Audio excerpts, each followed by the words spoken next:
সিরাজগঞ্জ পানি উন্নয়ন বোর্ডের দুর্নীতিবাজ কর্মকর্তাদের শাস্তি ও নদী ভাঙনের হাত থেকে রক্ষায় প্রকল্প বাস্তবায়নের দাবিতে মানববন্ধন করেছে বেলকুচিবাসী।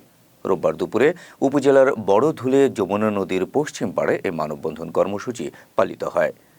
ঘণ্টাব্যাপী অনুষ্ঠিত মানববন্ধনে বড়ধুল এবং বেলকুচি ইউনিয়নের ভাঙনের শিকার ভিটেমাটি হারার সহস্রাধিক বিভিন্ন শ্রেণী পেশার নারী পুরুষ ও শিশু অংশগ্রহণ করেন। মানববন্ধনে বক্তারা বড়ধুল ইউনিয়নের ক্ষিদ্র চাপড়ি ছোটধুল চরবেল মেহেরনগর থেকে বেলকুচি সদর ইউনিয়নের 10 খাদ্য পর্যন্ত চলতি শুষ্ক মৌসুমে নদীর তীর রক্ষায় বাঁধ নির্মাণের দাবি জানান। সেই সাথে বিগত দিনে বিভিন্ন প্রকল্পে অনিয়মের সাথে জড়িত কর্মকর্তাদের শাস্তির দাবি জানান। অন্যথায় বৃহত্তর আন্দোলনের হুঁশিয়ারিও দেন বক্তারা। মানববন্ধনে প্রকল্পের বাকি কাজ বাস্তবায়নের অনুরোধ জানিয়ে প্রধান উপদেষ্টার কাছে আকুল আবেদন জানান বক্তারা। এ সময় বক্তব্য রাখেন সিরাজগঞ্জ জেলা বিএনপির সদস্য মোহাম্মদ মাহমুদুল হাসান শান্টু, বড়ধুল ইউনিয়ন বিএনপির সাবেক সভাপতি জহুরুল ইসলাম, চেয়ারম্যান আসির উদ্দিন মোল্লা, উপজেলা জামায়াতের সহ সাধারণ সম্পাদক আবুল হাশেম সরকার, বড়ধুল ইউনিয়ন বিএনপির আহ্বায়ক মোহাম্মদ আয়নাল হক সহ আরও অনেকে।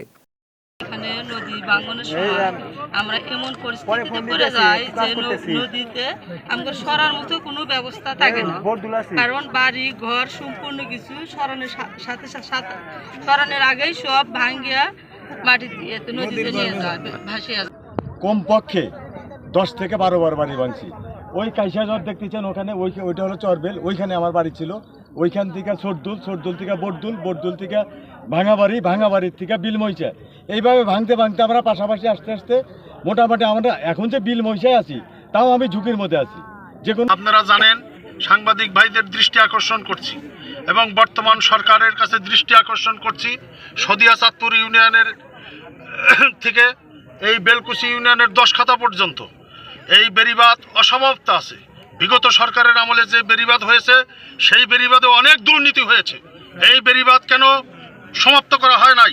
আমার এই 2টি ইউনিয়নের মধ্যে 80,000 পরিবার বসবাস করে, অত্যন্ত দরিদ্র পরিবার।